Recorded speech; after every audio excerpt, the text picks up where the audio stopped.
डर ही है जो इंसान को अपने लक्ष्यों से भटकाता है और उसको हर समय दुख देता रहता है। इसी डर को एक विद्या से पूरी तरह से नष्ट किया जा सकता है। वही विद्या हम आज के इस वीडियो में जानेंगे। ऐसी सीख गौतम बुद्ध ने कई सालों पहले उस वक्त की पीढ़ी को क्यों दी थी?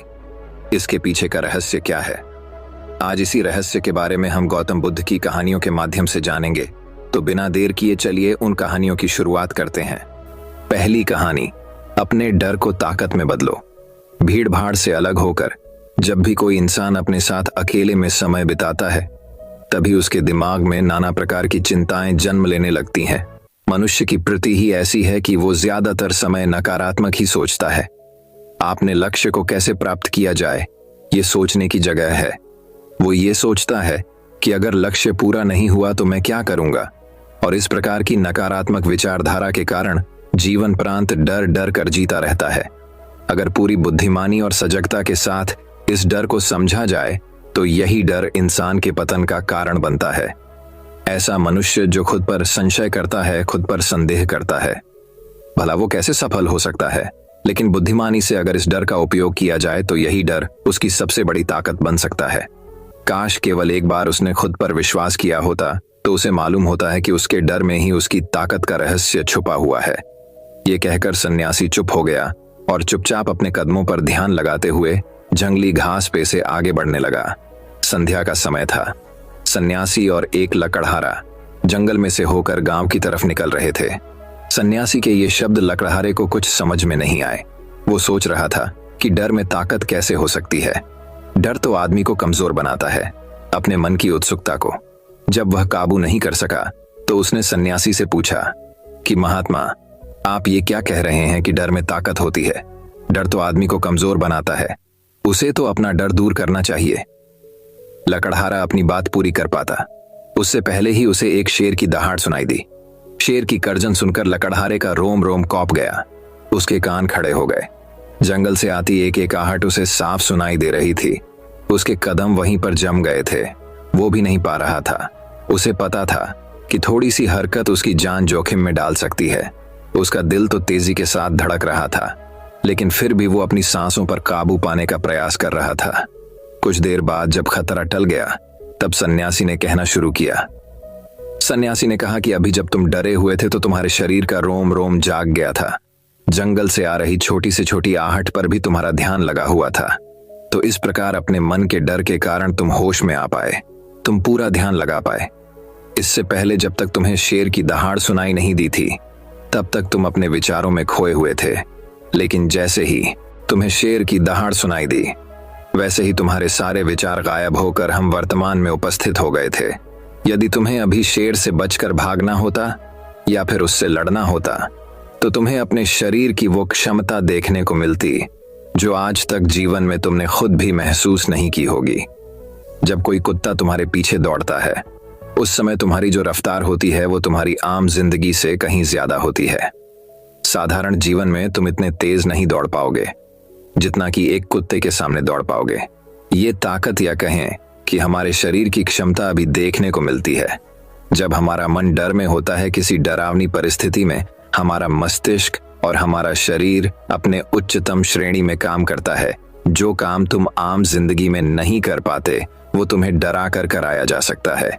जहां पर भी तुम्हें डर का एहसास होता है वहीं पर तुम्हारी इंद्रियां पूर्ण रूप से सक्रिय हो जाती हैं। तुम्हारे कानों की सुनने की क्षमता तेज हो जाती है, दृष्टि एकटक हो जाती है, पूरी सजग हो जाती है, सक्रियता बढ़ जाती है। और जैसे जैसे वो डर खत्म होता है वैसे वैसे तुम सुप्त अवस्था में चले जाते हो। तुम सो जाते हो और तुम्हारे इंद्रिय फिर से आराम की स्थिति में चली जाती है। सन्यासी ने लकड़हारे से कहना जारी रखा कि परीक्षा से एक दिन पहले जो याद करने की तुम्हारी गति होती है वो साधारण याद करने की क्षमता से कहीं तेज होती है। सिर्फ एक बार याद किया हुआ तुम्हें परीक्षा के समय याद रह जाता है और तुम जानते हो कि ये सब परीक्षा के डर से ही होता है। इसीलिए डर को दूर करने की जगह इंसान को ये सोचना चाहिए कि वो अपने डर को ताकत कैसे बना सकता है। जिस प्रकार सुख और दुख, प्रकाश और अंधेरा एक ही सिक्के के दो पहलू होते हैं, उसी प्रकार डर और ताकत भी एक ही सिक्के के दो पहलू होते हैं।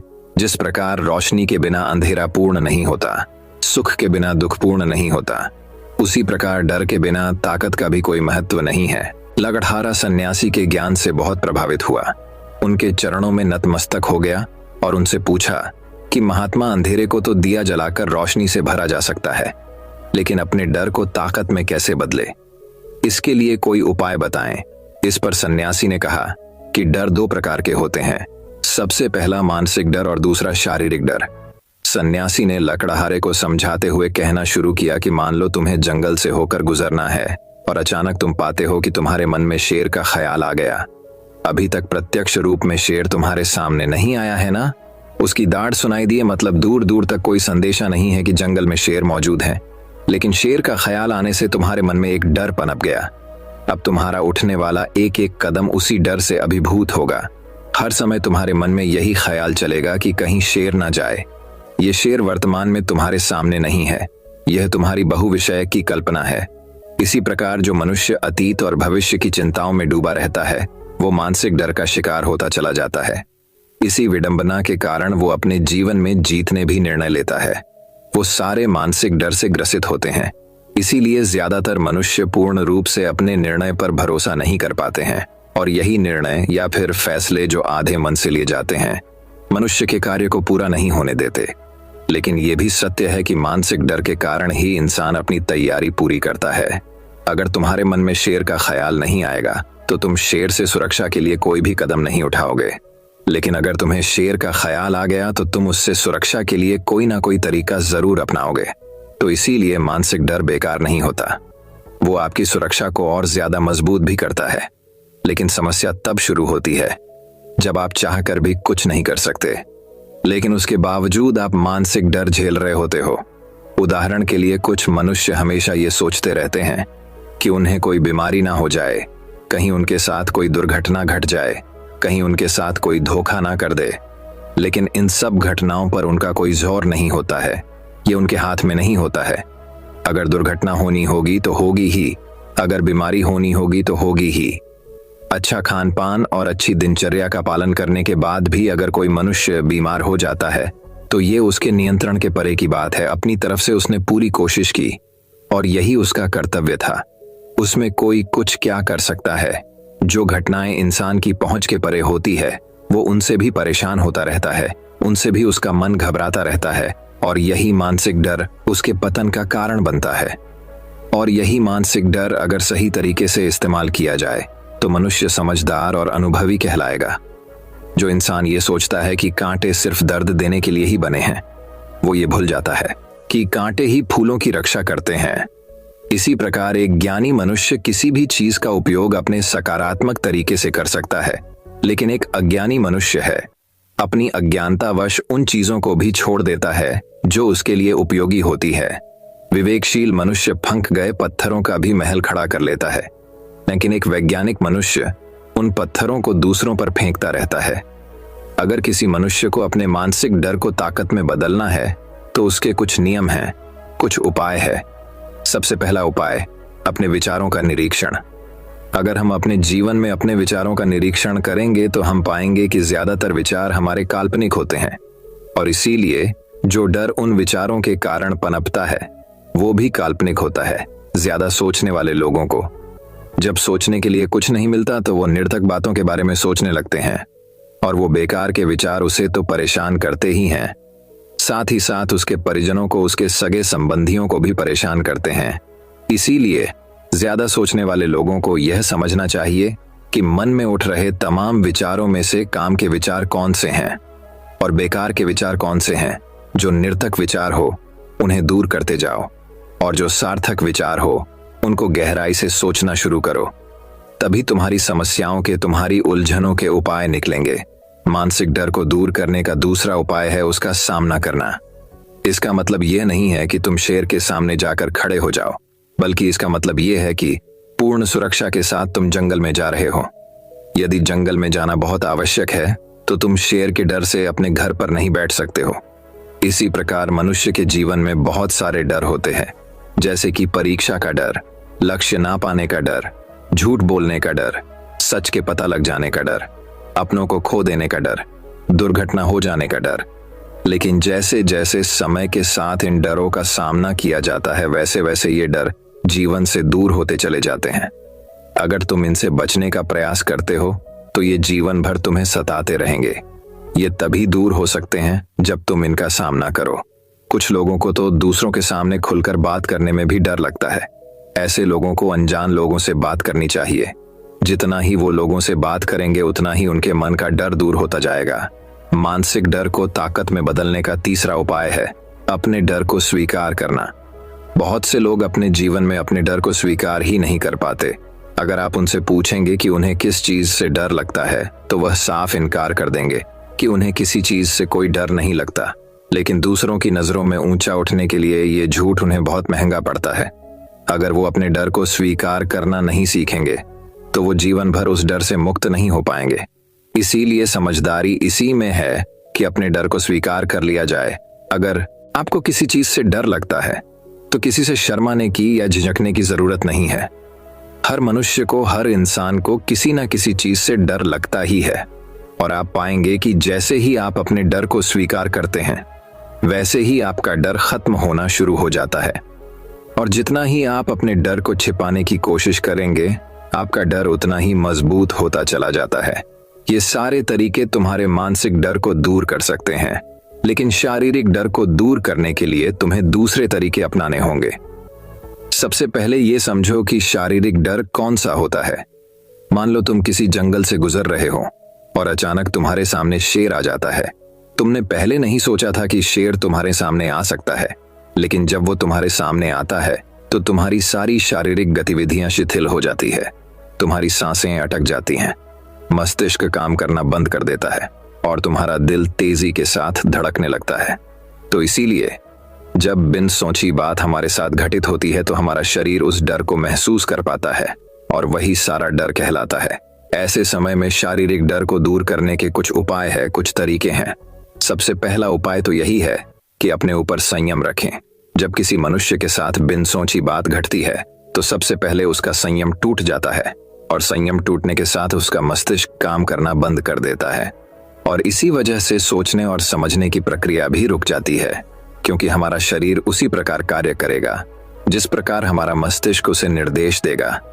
अगर मस्तिष्क की सोचने समझने की शक्ति खत्म हो गई तो हमारा शरीर भी शिथिल हो जाता है। तो इसीलिए अगर कठिन समय में मनुष्य अपने ऊपर संयम रखता है तो उसका मस्तिष्क सही तरीके से काम करता है और वो सही निर्णय लेकर उस परिस्थिति से तत्काल बाहर आ सकता है। यहाँ पर दूसरा उपाय समझने का ये है कि जीवन में कुछ भी घटित हो सकता है। जीवन बड़ा चमत्कारिक होता है। वो हमारी सोच के अनुरूप नहीं चलता, बल्कि उसमें कुछ भी हो सकता है और यही जीवन की खूबसूरती होती है। अगर आपको आज ही पता चल जाए कि आने वाले 10 साल में क्या होने वाला है तो आपकी जीवन में से रुचि खत्म हो जाएगी। लेकिन अगर जीवन एक रहस्यमयी किताब की तरह बना रहेगा तो आप अपने जीवन से कभी नहीं थकेंगे। आपका जीवन आपको आश्चर्यचकित करता रहेगा। इसीलिए यह समझो कि जीवन में कुछ भी घटित हो सकता है, तुम्हारी सोच से परे भी घटित हो सकता है। इसीलिए कुछ अनुमान मत लगा लेना किसी सोच को लेकर। सन्यासी ने अपनी बात खत्म करते हुए कहा कि इन तरीकों से तुम अपने मानसिक और शारीरिक डर को दूर कर सकते हो और आनंद से भरा हुआ जीवन जी सकते हो। तो दोस्तों, कैसी लगी ये कहानी? आपको कमेंट सेक्शन में कमेंट करके जरूर बताना। तो दर्शकों, अब चलिए दूसरी कहानी की शुरुआत करते हैं। दूसरी कहानी भगवान गौतम बुद्ध कहानी। उत्तरी भारत का एक शहर श्रावस्ती। वह शहर भगवान बुद्ध के लिए एक महान संसाधन केंद्र था। बहुत से लोग वहां ध्यान के लिए रुकते थे और धर्म पर व्याख्यान सुनते थे। इन व्याख्यानों को सुनने के बाद एक युवक रोज शाम को धार्मिक चर्चा के लिए आता था। यह क्रम वर्षों से चल रहा था। वे नियमित रूप से बुद्ध के प्रवचन सुनते थे, लेकिन उन्होंने इसे कभी अपने जीवन में नहीं उतारा। कुछ वर्षों के बाद एक बार यह युवक व्याख्यान के लिए सब लोगों से पहले आया। तब बुद्ध अकेले बैठे थे। फिर वह बुद्ध से मिला और बोला, गुरुवर्य, एक सवाल मुझे लगातार परेशान कर रहा है और मेरे मन में संदेह पैदा कर रहा है। तब भगवान बुद्ध बोले कि धर्म के मार्ग पर चलते हुए किसी भी प्रकार का संशय व्यर्थ है, उसे दूर करें। आपके पास क्या सवाल है? गुरुवर्य, मैं आपके व्याख्यान में कई वर्षों से आ रहा हूं। मैं देखता हूं कि हमारे आसपास अनेक साधु, भिक्षुणियां और बड़ी संख्या में सामान्य सांसारिक स्त्री पुरुष आते हैं। मैं उन्हें सालों से देख रहा हूं। कुछ साधक ने इस रास्ते पर बहुत प्रगति की है। मैं स्वयं देखता हूं कि उनमें से कुछ को निर्वाण की भी अनुभूति हुई होगी। हालांकि कुछ लोगों को निर्वाण का एहसास नहीं हुआ है, लेकिन उनके जीवन में काफी बदलाव आया है। और गुरुवर्य, साथ ही मैं ऐसे बहुत से लोगों को देखता हूं जो बिल्कुल भी नहीं बदले हैं। मैं उनमें शामिल हूं। इनमें से कुछ तो काफी जर्जर नजर आ रहे हैं। उनमें कुछ भी नहीं बदला है या बदलाव के कोई संकेत नहीं है। गुरुवर्य, ऐसा क्यों हो रहा है? आप जैसे शक्तिशाली, निर्वाण, साक्षात्कारी दयालु संत को उन्हें मुक्त करने के लिए अपनी शक्ति और करुणा का उपयोग क्यों नहीं करते?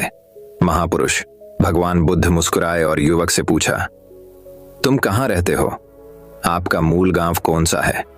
गुरुवर्य, मैं इस कौशल साम्राज्य की राजधानी श्रावस्ती में रहता हूं। युवक बोला, परंतु देखने से हमें यह नहीं लगता कि तुम इस क्षेत्र के निवासी हो, तो तुम मूल रूप से कहाँ के हो? भगवान बुद्ध ने युवक को पूछा। गुरुवर्य, मैं मूल रूप से मगध देश की राजधानी राजगिरी का रहने वाला हूं। तो क्या तुमने राजगिरी से नाता तोड़ लिया है? नहीं गुरुवर्य, मेरे कई रिश्तेदार हैं वहां, मेरे दोस्त और परिवार वाले वहां हैं और मेरा बिजनेस भी वहीं है। तो निश्चित रूप से अक्सर श्रावस्ती से राजगिरी जाते होंगे।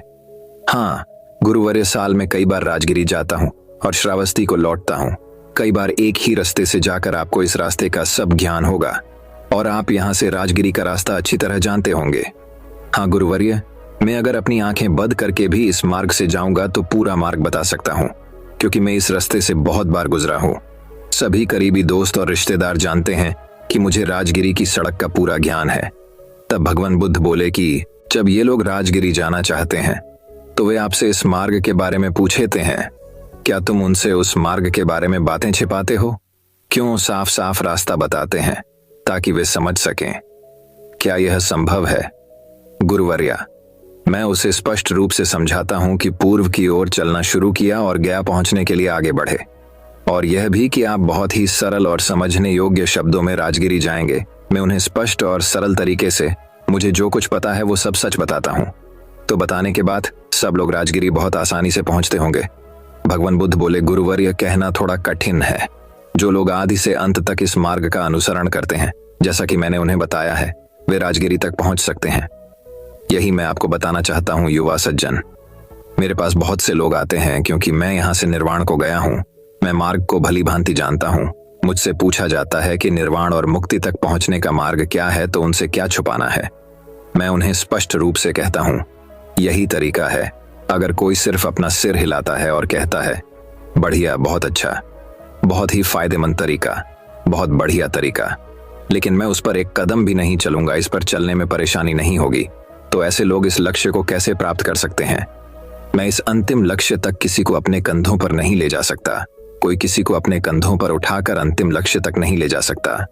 बड़े प्रेम और करुणा से कोई कह सकता है, हाँ यही मार्ग है, और इस प्रकार मैं इस पथ पर चला, आप भी इस पथ पर चलिए, इसका पालन करें और आप निश्चित रूप से अंतिम लक्ष्य तक पहुंच जाएंगे। प्रत्येक मनुष्य को इस मार्ग पर स्वयं चलना चाहिए, एक कदम उठाना चाहिए। जो लोग इस रास्ते पर एक कदम बढ़ाते हैं वे अपने लक्ष्य के एक कदम और करीब होते हैं। जो लोग इस रास्ते पर 100 कदम आगे बढ़ते हैं वे लक्ष्य के 100 कदम करीब होते हैं। जो इस पूरे रास्ते पर चलते हैं वे अंतिम लक्ष्य तक पहुंच जाते हैं। सबसे अहम बात यह है कि इस रास्ते पर आपको खुद चलना होगा, आपको किसी की कृपा नहीं मिल सकती। भगवान बुद्ध बोले, पीड़ा का स्रोत हमारे भीतर है, सबके भीतर है। जब हमें अपने बारे में सच्चा ज्ञान हो जाता है तो दुखों की समस्या का समाधान भी हमारी दृष्टि में आ जाता है। इसलिए सभी आर्षि मुनि हमें स्वयं को समझने की सलाह देते हैं। वास्तविकता यह है कि हमें अपने वास्तविक स्वरूप को समझने से शुरुआत करनी चाहिए, जिसके बिना हम कभी भी अपनी या दूसरों की समस्याओं का समाधान नहीं कर पाएंगे। लेकिन वास्तव में हम अपने बारे में कितना जानते हैं? हम में से प्रत्येक अपने स्वयं के महत्व, अपनी विशिष्टता के प्रति आश्वस्त है, लेकिन यह आत्मज्ञान सतही है। आप वास्तव में अपने आप को बिल्कुल नहीं जानते हैं। भगवान बुद्ध ने अपनी प्रकृति का अध्ययन करके मानव अस्तित्व की खोज की। सभी पूर्वाभ्यासों को छोड़कर उन्होंने आत्म अनुसंधान किया। अपने भीतर के सत्य को खोजो, तब उन्होंने महसूस किया कि हर कोई भौतिक है। जीव 5 भागों से बना है, उनमें से 4 मानसिक और एक भौतिक पदार्थ रूह है। पहले हम भौतिक पक्ष से शुरू करते हैं, यह हमारा एक बहुत ही स्वाभाविक और मूर्त हिस्सा है। यह किसी भी इंद्रिय अंगों को त्वरित धारणा प्रदान करता है। सुख के पद के अंतिम लक्ष्य की ओर खुद को ही उस पथ पर चलना होगा।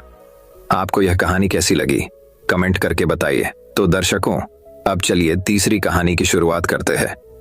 तीसरी कहानी, अहिंसा परमो धर्म।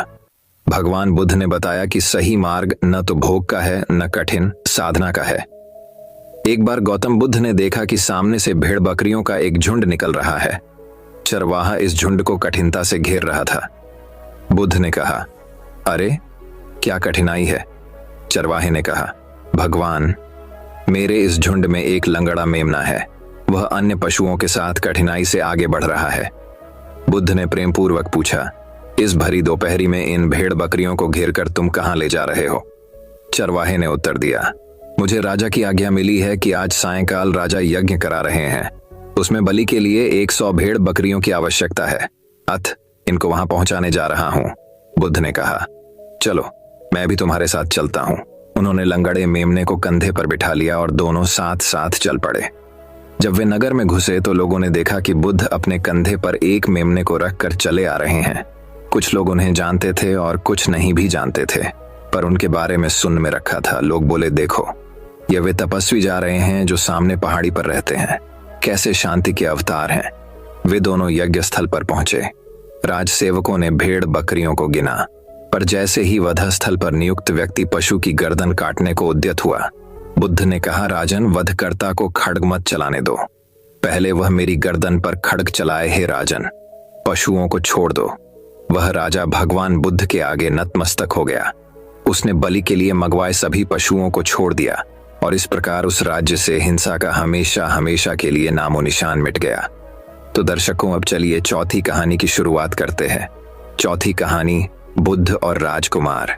मागध राज्य का राजकुमार श्रोण बेहद उदंड था। उसको दूसरों के अपमान में आनंद की अनुभूति होती थी। दूसरों को अपमानित करने में वह उम्र का ख्याल भी नहीं करता था। जब माता पिता उसकी हरकतों से बहुत परेशान हो गए तो उन्होंने अपने महल में भगवान बुद्ध को आमंत्रित किया। बुद्ध जब महल में आए तो उन्होंने राजकुमार के विषय में सभी बातें सुनी। उन्होंने राजा से राजकुमार को प्रवचन में लाने के लिए कहा। श्रोण अपने पिता के साथ आया और प्रवचन की समाप्ति पर वह बुद्ध के चरणों में लौट गया। बुद्ध के वचनों से प्रभावित होकर वह बौद्ध धर्म में दीक्षित हो गया। उसका जीवन पूर्णतः बदल गया। कुछ समय बाद उसने प्रायश्चित्त करने के लिए अन्न जल का त्याग कर दिया। उसके इस कठोर प्रण के विषय में जब भगवान बुद्ध को ज्ञात हुआ तो वे उसे देखने आए। उन्होंने स्नेहपूर्वक उसके मस्तक पर हाथ रखा और बोले, श्रोण, अन्न जल के त्याग के चलते तुम्हारा स्वास्थ्य गिरता जा रहा है।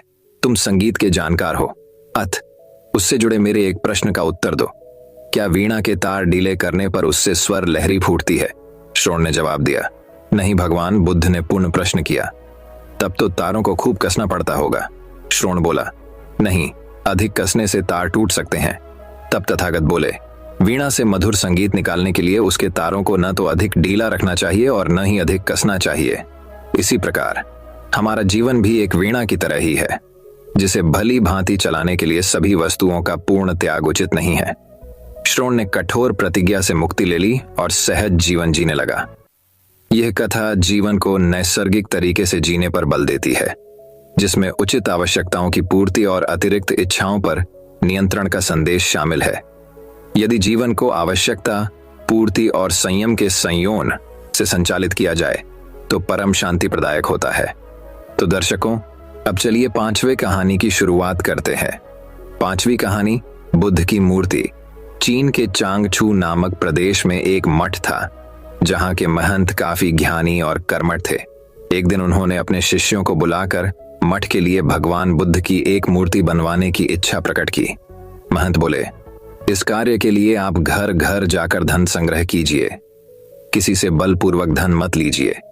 जो इच्छा व खुशी से दे उसी से लीजिए। शुभ कार्य हेतु धन संग्रह भी शुद्ध तरीके से होना चाहिए। सभी शिष्य अलग अलग दिशाओं में धन संग्रह हेतु रवाना हो गए।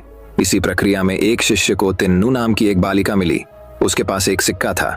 जब उसे भगवान बुद्ध की प्रतिमा निर्माण के विषय में चल रहे धन संग्रह के बारे में पता चला तो उसने श्रद्धावश व एकमात्र सिक्का दान करना चाहा, किंतु शिष्य ने सिक्के को अति तुच्छ समझकर लेने से इनकार कर दिया। कुछ दिन बाद सभी शिष्य धनराशि लेकर मठ में एकत्रित हुए। महंत ने मूर्ति का निर्माण आरंभ करवाया, किंतु अथक प्रयास के बाद भी मूर्ति संपूर्ण नहीं हो पा रही थी। कोई न कोई कमी रह जाती, इस पर महंत को संदेह हुआ। उन्होंने शिष्यों से धन संग्रह के बारे में पूछा। सभी ने बारी बारी से अपने अनुभव सुनाए। इसी क्रम में जब तिन्नू का प्रसंग आया तो महंत पूरी बात समझ गए। उनके आदेश से वह शिष्य उस बालिका के पास गया और क्षमा मांगते हुए उसके एकमात्र सिक्के को आदरपूर्वक ले लिया। धातुओं के घोल में उस सिक्के को आदरपूर्वक ले लिया। धातुओं के घोल में उस सिक्के को मिला देने पर सहज ही एक सुंदरतम मूर्ति का निर्माण हो गया। यह कथा श्रद्धापूर्ण दान की महत्ता को प्रस्थापित करती है। दान भले ही अल्प मात्रा में किया जाए, किंतु यदि वह संपूर्ण श्रद्धा भाव से किया गया तो जरूर सार्थक रूप में प्रतिफलित होता है और असीम पुण्यों का सृजन भी करता है। तो दर्शकों, अब चलिए छठी कहानी की शुरुआत करते हैं। छठी कहानी दोस्तों बहुत समय पहले की बात है। रामनगर के राजा चंद्रसेन जहां कहीं भी जाते, जब भी जाते, अपने साथ हमेशा अपने मंत्री माधव को जरूर ले जाते थे। इस बात से अन्य दरबारियों को बड़ी चिढ़ होती थी। एक दिन 3-4 दरबारियों ने मिलकर एकांत में महाराज से प्रार्थना की, महाराज, कभी अपने साथ किसी अन्य व्यक्ति को भी बाहर चलने का अवसर दें। राजा को यह बात उचित लगी। उन्होंने उन दरबारियों को विश्वास दिलाया कि वे भविष्य में अन्य दरबारियों को भी अपने साथ घूमने फिरने का अवसर अवश्य देंगे। एक बार जब राजा चंद्रसेन वेश बदलकर कुछ गांवों के भ्रमण को जाने लगे तो अपने साथ उन्होंने इस बार माधव को नहीं लिया, बल्कि उसकी जगह 2 अन्य दरबारियों को साथ ले लिया। घूमते घूमते वे एक गांव के खेतों में पहुंच गए। खेत से हटकर एक झोपड़ी थी जहां कुछ किसान बैठे गपशप कर रहे थे। राजा और अन्य लोग उन किसानों के पास पहुंचे और उनसे पानी मांगकर पिया। फिर राजा ने किसानों से पूछा, कहो भाई लोगों, तुम्हारे गांव में कोई व्यक्ति कष्ट में तो नहीं है? अपने राजा से कोई असंतुष्ट तो नहीं है? इन प्रश्नों को सुनकर गांव वालों को लगा कि वे लोग अवश्य ही राज्य के कोई अधिकारी गण हैं। वे बोले, महाशय, हमारे गांव में खूब शांति है, चैन है, सब लोग सुखी हैं। दिन भर कड़ी मेहनत करके अपना कामकाज करते हैं और रात को सुख की नींद सोते हैं। किसी को कोई दुख नहीं है। राजा चंद्रसेन अपनी प्रजा को अपनी संतान की तरह प्यार करते हैं, इसलिए राजा से असंतुष्ट होने का सवाल ही नहीं पैदा होता। इस गांव के लोग राजा को कैसा समझते हैं? राजा ने एक और प्रश्न किया। राजा के इस सवाल पर एक बूढ़ा किसान उठा और ईख के खेत में से एक मोटा सा गन्ना तोड़ लाया। उस गन्ने को राजा को दिखाता हुआ वह बूढ़ा किसान बोला, श्रीमान जी, हमारे राजा चंद्रसेन बिल्कुल इस गन्ने जैसे हैं। अपनी तुलना एक गन्ने से होती देख राजा चंद्रसेन सकपका गए। उनकी समझ में यह बात बिल्कुल भी न आई कि इस बूढ़े किसान की बात का अर्थ क्या है। उनको यह भी समझ में न आया कि इस गांव के रहने वाले अपने राजा के प्रति क्या विचार रखते हैं। राजा चंद्रसेन के साथ जो अन्य साथी थे, राजा ने उन साथियों से पूछा, इस बूढ़े किसान के कहने का क्या अर्थ है? साथी राजा का यह सवाल सुनकर एक दूसरे का मुंह देखने लगे। फिर एक साथी ने हिम्मत की और बोला, महाराज, इस बूढ़े किसान के कहने का साफ मतलब यही है कि हमारे राजा इस मोटे गन्ने की तरह कमजोर हैं। उसे जब भी कोई चाहे एक झटके में उखाड़ सकता है, जैसे कि मैंने यह गन्ना उखाड़ लिया है। राजा ने अपने साथी की इस बात पर विचार किया तो राजा को यह बात सही मालूम हुई। वह गुस्से से भर गए और इस बूढ़े किसान से बोले, तुम शायद मुझे नहीं जानते कि मैं कौन हूं। राजा की क्रोध से भरी वाणी सुनकर वह बूढ़ा किसान डर के मारे थर थर कांपने लगा। तभी झोपड़ी में से एक अन्य बूढ़ा उठ खड़ा हुआ और बड़े नम्र स्वर में बोला, महाराज, हम आपको अच्छी तरह जान गए हैं, पहचान गए हैं, लेकिन हमें दुख इस बात का है कि आपके साथी ही आपके असली रूप को नहीं जानते। मेरे साथी किसान के कहने का मतलब यह है कि हमारे महाराज अपनी प्रजा के लिए तो गन्ने के समान कोमल और रसीले हैं, किंतु दुष्टों और अपने दुश्मनों के लिए महानतम कठोर भी। उस बूढ़े ने एक कुत्ते पर गन्ने का प्रहार करते हुए अपनी बात पूरी की। इतना कहने के साथ ही उस बूढ़े ने अपना लबादा उतार फेंका और अपनी नकली दाढ़ी मूछें उतारने लगा। उसे देखते ही राजा चौंक पड़े। माधव, तुमने यहां भी हमारा पीछा नहीं छोड़ा। तुम लोगों का पीछा कैसे छोड़ता भाई? अगर मैं पीछा न करता तो तुम इन सरल हृदय किसानों को मौत के घाट ही उतरवा देते, महाराज के दिल में क्रोध का ज्वार पैदा करते। सो अलग, तुम ठीक ही कह रहे हो माधव। मूर्खों का साथ हमेशा दुखदायी होता है भविष्य में मैं कभी तुम्हारे अलावा किसी और को साथ नहीं रखा करूंगा। उन सब की आपस की बातचीत से गांव वालों को पता चल ही गया था कि उनकी झोपड़ी पर स्वयं महाराज पधारे हैं और भेष बदलकर पहले से उनके बीच बैठा हुआ आदमी ही माधव है। तो वे उनके स्वागत के लिए दौड़ पड़े। कोई चारपाई उठवाकर लाया तो कोई गन्ने का ताजा रस निकाल कर ले आया। गांव वालों ने बड़े ही मन से अपने मेहमानों का स्वागत किया, उनकी आव भगत की। राजा चंद्रसेन राय उन ग्रामवासियों का प्यार देखकर आत्मविभोर हो गए। माधव की चोट से आहत हुए दरबारी मुंह लटकाए हुए जमीन कुरेदते रहे और माधव मंद मंद मुस्कुरा रहे थे। दोस्तों, इस कहानी से हमें यह सीख मिलती है कि बुद्धिमान व्यक्ति के साथ रहना जीवन में जरूरी है, क्योंकि मूर्ख व्यक्ति हमेशा आपको गलत राह ही दिखाएंगे। तो दर्शकों, अब चलिए 7वीं कहानी की शुरुआत करते हैं। 7वीं कहानी। दोस्तों, अगली कहानी की शुरुआत कुछ इस प्रकार होती है। समय के साथ साथ राजा चंद्रसेन राय की माता बहुत अवार्ध हो गई थी। एक बार वह बहुत बीमार पड़ गई। उन्हें लगा कि अब वे शीघ्र ही मर जाएंगी। उन्हें आम से बहुत लगाव था, इसलिए जीवन के अंतिम दिनों में वे आम दान करना चाहती थीं। सो उन्होंने राजा से ब्राह्मणों को आमों को दान करने की इच्छा प्रकट की। वह समझती थी कि इस प्रकार दान करने से उन्हें स्वर्ग की प्राप्ति होगी। सो कुछ दिनों बाद राजा की माता अपनी अंतिम इच्छा की पूर्ति किए बिना ही अमरार्थियों को प्राप्त हो गईं। उनकी अमरार्थियों के बाद राजा ने सभी फिवदान ब्राह्मणों को बुलाया और अपनी मां की अंतिम अपूर्ण इच्छा के बारे में बताया। कुछ देर तक चुप रहने के पश्चात ब्राह्मण बोले, यह तो बहुत ही बुरा हुआ महाराज। अंतिम इच्छा के पूरा न होने की दशा में तो उन्हें मुक्ति ही नहीं मिल सकती। वे प्रेत योनि में भटकती रहेंगी। महाराज, आपको उनकी आत्मा की शांति का उपाय करना चाहिए। तब महाराज ने उनसे अपनी माता की अंतिम इच्छा की पूर्ति का उपाय पूछा। ब्राह्मणों बोले, उनकी आत्मा की शांति के लिए आपको उनकी पुण्यतिथि पर सोने के आमों का दान करना पड़ेगा।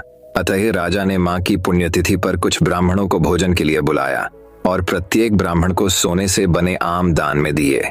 जब माधव को यह पता चला तो वह तुरंत समझ गया कि ब्राह्मणों लोग राजा की सरलता तथा भोलेपन का उठा रहे हैं।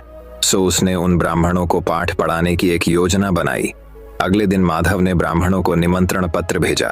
उसमें लिखा था कि माधव भी अपनी माता की पुण्यतिथि पर दान करना चाहता है, क्योंकि वह भी अपनी एक अधूरी इच्छा लेकर मरी थी।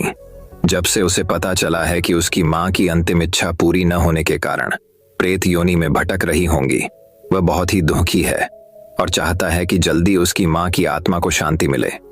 ब्राह्मणों ने सोचा कि माधव के घर से भी बहुत अधिक दान मिलेगा, क्योंकि वह शाही विदूषक है। सभी ब्राह्मण निश्चित दिन तेनालीराम के घर पहुंच गए। ब्राह्मणों को स्वादिष्ट भोजन परोसा गया। भोजन करने के पश्चात